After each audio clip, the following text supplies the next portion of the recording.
नमस्कार साथियों, मैं हूं भाटिया वॉइस ऑफ हक से। मेरे साथ में जुड़े हुए हैं सुख सिंह जी सोडा, जो अभी हाल में ही रिटायर्ड आरपीएस हैं और रिटायर्ड होकर के और समाज सेवा के विभिन्न मामलों में जुड़ चुके हैं। और इन्होंने पिछले दिनों यदि हम बात करें तो जैसलमेर की राजनीति में कदम भी रखा है। और जो यहाँ के सांसद है वर्तमान कैलाश चौधरी, जो कैबिनेट में मंत्री भी हैं, उनके सानिध्य में इन्होंने पिछले दिनों भाजपा की सदस्यता ग्रहण करी है। इनके साथ में खुद के अपने सैकड़ों समर्थक भी इनके साथ में थे। तो बात करते हैं सुख सिंह जी से। आपका बहुत बहुत स्वागत है। आप पुलिस की सेवा से अभी हाल में रिटायर्ड हुए हैं, तो फिर अभी आपने राजनीति में आने का किस हिसाब से निर्णय लिया? मैं अभी 30 नवंबर को रिटायर्ड हुआ था।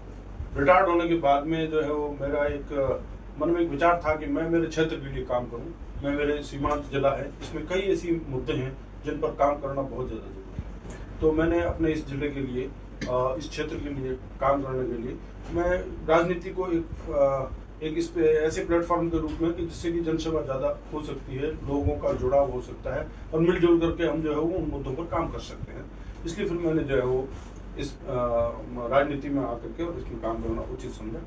और बीजेपी में इसलिए मैंने चुना कि मैं जो राष्ट्रीयता की जो भावनाएं हैं, आदरणीय ऑनरेबल जो मोदी जी की, प्रधानमंत्री जी की, मैं उनसे बहुत प्रभावित हूँ। और मैंने उनकी जो भी नीति रीति है वो मैं सबसे ज्यादा पसंद करता हूँ और उस वजह से जो है मैंने बीजेपी चुनी है। आप अपनी जो है जीवन के काफी साल आपने पुलिस में निकाले हैं। पुलिस के अंदर डंडा होता है, पुलिस के अंदर सख्ताई होती है, पुलिस के अंदर जो है वो कहीं न कहीं जो है लोग टेरर होता है। लेकिन उसके उलट राजनीति में विनम्रता होती है, जो है लोगों की जन भावना, जन सेवा की भावना जो है राजनीति में होती है। तो एकदम दोनों विपरीत क्षेत्र है, वहां पर सख्ताई, यहाँ विनम्रता। तो ये किस तरीके से आप इसको अपने जीवन में सामंजस्य बिठाएंगे आप? देखिए, पुलिस जीवन और राजनीति का जीवन है, सेवा के लिए तो दोनों ही क्षेत्र हैं। पुलिस में भी एक जन सेवा की जाती है और राजनीति में भी जन सेवा है। हाँ, जहां तक विनम्रता या सख्ताई का जो प्रश्न है, तो इसमें सख्ताई वो एक लॉ इन्फोर्समेंट करने वाली एजेंसी है पुलिस। लॉ इन्फोर्समेंट करने के लिए उस सख्ताई भी रखनी पड़ती है। और लॉ इन्फोर्समेंट के लिए अगर मान लो कोई, क्योंकि वो पेनलाइज लॉ होते हैं, उन पर काम करते हैं, दंडात्मक कानूनों पर काम करती है, तो उसमें सख्ताई की आवश्यकता है। क्योंकि राजनीति जो है वो विनम्रता का है, निसंदेह विनम्रता का काम है। जनता के बीच में रहना, जनता की बात को सुनना और जनता की वॉइस बनना, वो विनम्रता होनी जरूरी है। और इसलिए राजनीति में ये जरूर है। बाकी सेवा सभी जगह, दोनों में सेवा का काम था और मैंने मेरे जीवन में सेवा का कार्य किया। और अब रिटायरमेंट के बाद में जो अगला जो मैं मेरी लाइफ में काम करने जा रहा हूँ, ये भी सेवा का ही कर रहा हूँ। विशेषकर सीमांत जिले के जो मुद्दे हैं उन पर मैं काम करना चाहता हूँ। मेरे मन में ये भाव कि मुझे इस पर काम करना है। सीमांत जिले जैसलमेर के निवासी हैं। बात हम करते हैं तो जैसलमेर के पाकिस्तान की सरहद के नजदीक बसे कोचिना गांव में इनका जन्म हुआ है। और इनकी जो है पढ़ाई 8वीं तक तो जैसलमेर में हुई है। और उसके बाद में जो है इन्होंने बीकानेर में पढ़ाई करी और उसके बाद में जो है पुलिस की सेवा में चले गए और प्रदेश के विभिन्न जिलों में इन्होंने रहते हुए पुलिस के अंदर जो है कार्य किया। तो सुख सिंह जी, सबसे बड़ी समस्या ये आएगी कि आपने 8वीं तक तो जैसलमेर में जो है एजुकेशन ली, उसके बाद में आपका जैसलमेर से कहें तो एक तरीके से वनवास हो गया। और आज आप वापस जो है जैसलमेर को अपनी कर्मस्थली राजनीति के जरिए बनाना चाहते हो। लोगों में पहचान का बहुत बड़ा संकट होगा। किस तरीके से लोग आपको पहचानेंगे और किस तरीके से, क्योंकि बहुत जो है लोगों की पहचान के बिना राजनीति कर पाना संभव नहीं होता। तो जैसलमेर में लोगों के लिए आप जो है एक अनजान चेहरा है, तो उसको जाना पहचाना चेहरा किस तरीके से बनाएंगे? मैं जैसलमेर के लिए, मैं यहीं का जन्मा हूँ, यहीं का रहने वाला हूँ। हाँ, मैं नौकरी में जरूर बाहर रहा हूँ। जब तक मैंने शिक्षा ग्रहण की तब तक जैसलमेर में तब भी मेरा आना जाना था। यहाँ भी मेरे पुराने सहपाठी सभी रहे हैं और बाहर भी जब मैं पढ़ता था तब भी यहाँ के लोग भी हमारे साथ में पढ़ते थे। और उसके बाद में जब मैं नौकरी में था, तब मैं नौकरी में बाहर जरूर पदस्थापन रहा है, लेकिन मेरा ज्यादातर पदस्थापन जो है वो जोधपुर और उसके आसपास के क्षेत्र में रहा है। तो यहाँ से मैं बात करूं तो अगर मान लो आज से 20 साल 30 साल पहले की, तो उस समय यहाँ पर बहुत सारे जो है वो उपचार के लिए जैसलमेर आते थे, उनको यहाँ से रेफर कर दिया जाता था।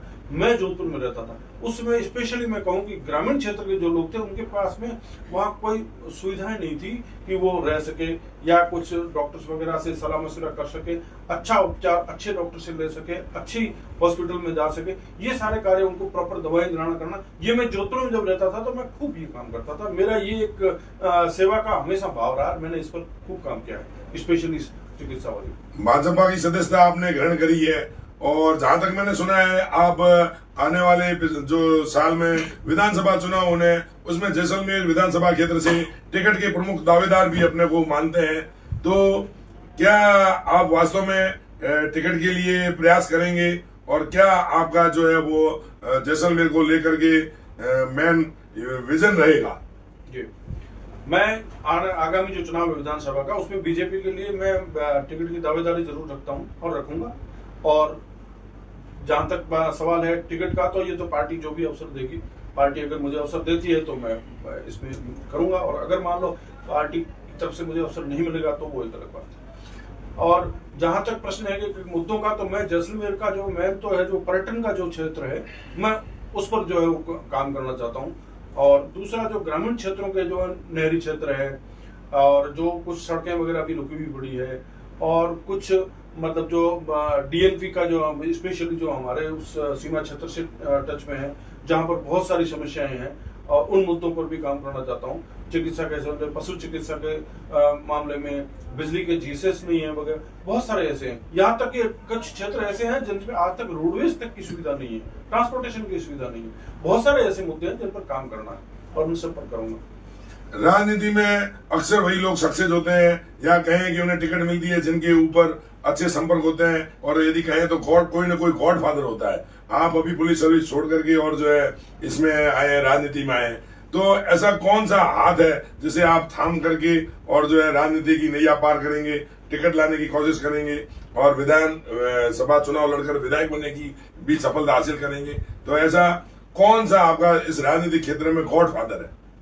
राजनीतिक क्षेत्र में मुझे जैसलमेर की जनता है, वो जनता जनार्दन है, उन्हीं का मेरे पर हाथ है। मैं उन्हीं के सामने अपने विनम्रता से हाथ जोड़ करके मेरी दावेदारी रखता हूं, और जैसलमेर की जनता ही मेरी गॉडफादर है, और मैं उन्हीं के विश्वास पर और उन्हीं के कामों को करने के लिए विश्वास दिला करके मैं जन समर्थन हासिल कर रहा हूं और करूंगा। भाजपा में पहले से ही टिकट के कई दावेदार हैं, और यहाँ तक कहें तो मैं समझता हूँ कम से कम 3 जो है एक्स एमएलए भी है, और भी कई लीडर है जो अपनी टिकट की दावेदारी रखते हैं। तो इन सब के बीच में आप खुद सफलता किस प्रकार से प्राप्त करेंगे अपनी टिकट के लिए?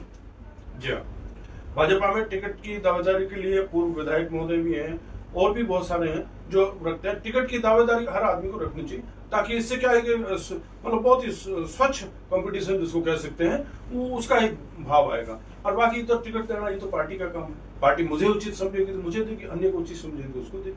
मुझे मिलेगी तो मैं सबको हाथ जोड़ करके विनम्र निवेदन अभी भी कर रहा हूँ और आगे भी करूंगा। किसी अन्य को मिलेगी तो मैं उसके साथ हूँ। मैं पार्टी के लिए काम करूंगा। पार्टी का जो आदेश होगा वो मेरे लिए सर्वोपरि होगा, जनता का जो आदेश होगा वो मेरे लिए सर्वोपरि होगा। आप राजपूत समुदाय से हैं, और राजपूत समुदाय में पहले से भी जो है छोटा बड़ा, सोडान, बसिया, खडाल और विभिन्न प्रकार के जो है विभाजन हो रखे हैं। तो यदि आपको टिकट मिलती है तो किस प्रकार से आप इस राजपूत एकता के लिए काम करेंगे? जी, राजपूत देखो छोटा बड़ा ऐसा कुछ भी नहीं होता है, ये तो कुछ बेवजह की गलतफहमियां। राजपूत सब ये एक है, कोई छोटा नहीं है, कोई बड़ा नहीं है। ये तो बिना मतलब की गलतफहमियां पैदा की हुई है, और मेरे ख्याल से अब इस बात को बहुत से लोग समझने लग गए हैं। अब ऐसी कोई बात नहीं है, राजपूत सब एक है। मैं तो कहता हूँ राजपूत का 36 कौम जो यहाँ निवास करती है सीमा जिले की, वो सब एक है। काम सबके लिए करना है, और सभी जातियों के, सभी धर्मों के, सभी समुदायों को आदर के साथ देखना, उनके लिए काम करना, और उनकी एकता और एकजुटता को बनाए रखना, ये हमारा सबसे पहला जो है सिद्धांत होना चाहिए और है भी। बहुत ही बढ़िया बात कही सुख सिंह जी ने। आज हमारी पहली मुलाकात थी, इन्होंने बिल्कुल कहा कि राजपूत अकेले राजपूत एकता की बात नहीं करते। जैसलमेर सीमांत जिला है, यहाँ पर 36 कौम की एकता की बात करेंगे, और इन्होंने राजनीति में अपना गॉडफादर वो जनता जनार्दन को माना है, यह भी इन्होंने बहुत बड़ी बात कही है। हालांकि फिर भी हम बात करते हैं, अभी जैसलमेर की जनता के लिए अनजान चेहरा है, लेकिन जिस प्रकार से राजनीति से जुड़े हैं और समाज सेवा से जुड़े हैं और विभिन्न आयोजनों में भाग ले रहे हैं, तो यह चेहरा जैसलमेर की जनता के लिए जो है जल्द ही परिचित हो जाएगा और अपरिचित चेहरा नहीं रहेगा। तो बहुत बहुत हम आपको शुभकामनाएं देते हैं और फिर बहुत ही जल्द आपसे एक और मुलाकात करेंगे कुछ समय के बाद में। बहुत बहुत धन्यवाद सुख सिंह जी, आपका धन्यवाद और आभार। थैंक्स।